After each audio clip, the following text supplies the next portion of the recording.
tujuan negara adalah mensejahterakan hidup bersama. Tugas mulia gereja di dunia ini adalah menghormati martabat setiap orang.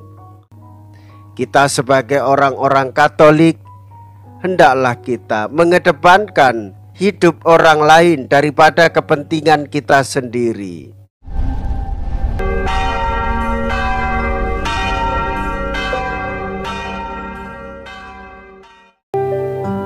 Saudara-saudariku yang terkasih, hari ini Selasa 6 Juni 2023. Saya Romo Siga dari Paroki Santo Stefanus, Surabaya.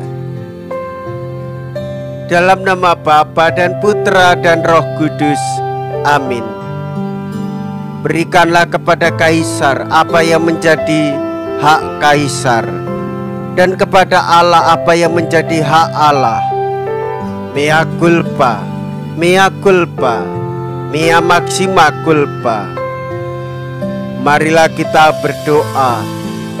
Allah Bapa kami di surga, bangkitkanlah di dalam hati kami rasa tanggung jawab akan kebahagiaan sesama, dan semoga kami menemukan kegembiraan dalam kebiasaan tolong menolong dan bergotong royong di tengah-tengah masyarakat kami. Dengan pengantaraan Tuhan kami Yesus Kristus Putra-Mu yang hidup dan berkuasa bersama dengan Dikau dalam persatuan Roh Kudus, Allah sepanjang segala masa. Amin. Tuhan bersamamu dan bersama rohmu. Inilah Injil suci menurut Markus. Dimuliakanlah Tuhan.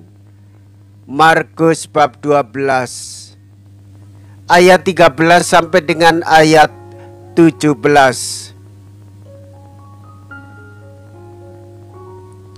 Pada waktu itu beberapa orang Farisi dan Herodian disuruh menghadap Yesus untuk menjerat Dia dengan suatu pertanyaan. Orang-orang itu datang dan berkata kepadanya, "Guru, kami tahu Engkau adalah seorang yang jujur. Engkau tidak takut kepada siapapun, sebab Engkau tidak mencari muka, tetapi dengan jujur mengajarkan jalan Allah.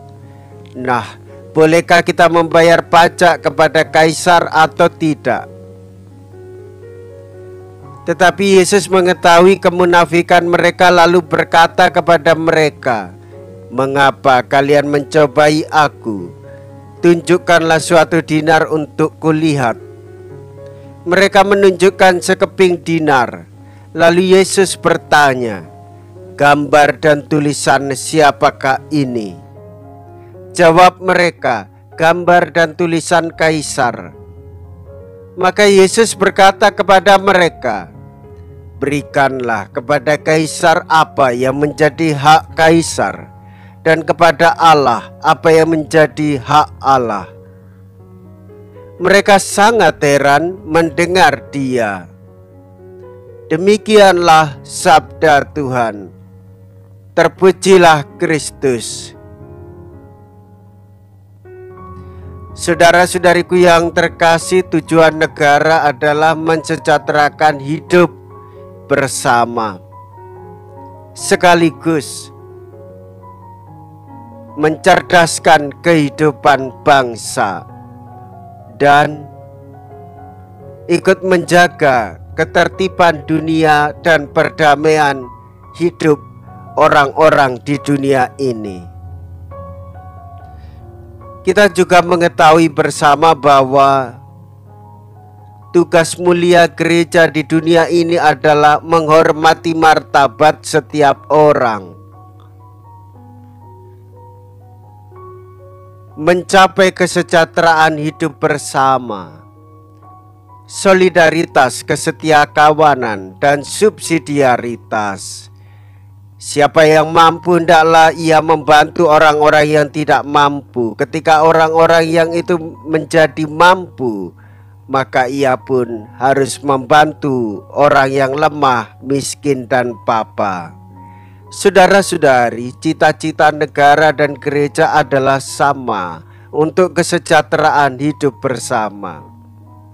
Kita sebagai orang-orang Katolik, hendaklah kita mengedepankan hidup orang lain daripada kepentingan kita sendiri, mengedepankan kesejahteraan bersama daripada golongan atau hidup organisasi kita sendiri, kesukuan, kedaerahan. Namun kita menghormati pribadi-pribadi setiap orang. Itulah tugas mulia yang selalu dikedepankan oleh gereja di tanah air tercinta kita ini. Saudara-saudariku yang terkasih, bagaimana mewujudkannya itu di dalam hal-hal praktis kehidupan kita sehari-hari? Hendaklah kita memberi makan bagi orang yang kelaparan, memberi minum bagi orang yang kehausan, memberi tumpangan, mengunjungi orang sakit dan terpenjara, sekaligus menunjukkan bagaimana kita bersikap dan bertindak terhadap orang-orang yang menderita, saling berbagi, memberikan diri untuk kesejahteraan hidup bersama. Nah, saudara-saudariku yang terkasih, kita juga diajak untuk menjaga kebersihan, keamanan, dan kenyamanan.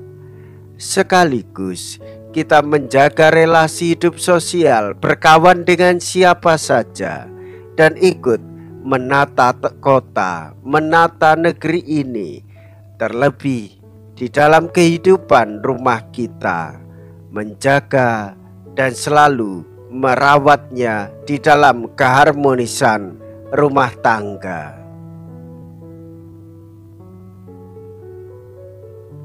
Marilah kita berdoa. Allah Bapa kami di surga, nama-Mu kami muliakan bila kami saling menaruh cinta kasih, saling membantu, saling memperjuangkan, terutama untuk yang lebih dan menderita. Karena Engkau sendirilah cinta kasih yang menghidupkan kami, maka kami bersyukur kehadapan-Mu. Rasa syukur kami ungkapkan dengan menolong orang-orang di sekitar kami, dengan pengantaraan Kristus Tuhan kami. Amin. Tuhan beserta kita sekarang dan selama-lamanya. Semoga Allah yang Maha Kuasa memberkati saudara sekalian, Bapa dan Putra dan Roh Kudus. Amin. Saudara-saudari yang terkasih, pergilah, ibadat sabda sudah selesai. Syukur kepada Allah.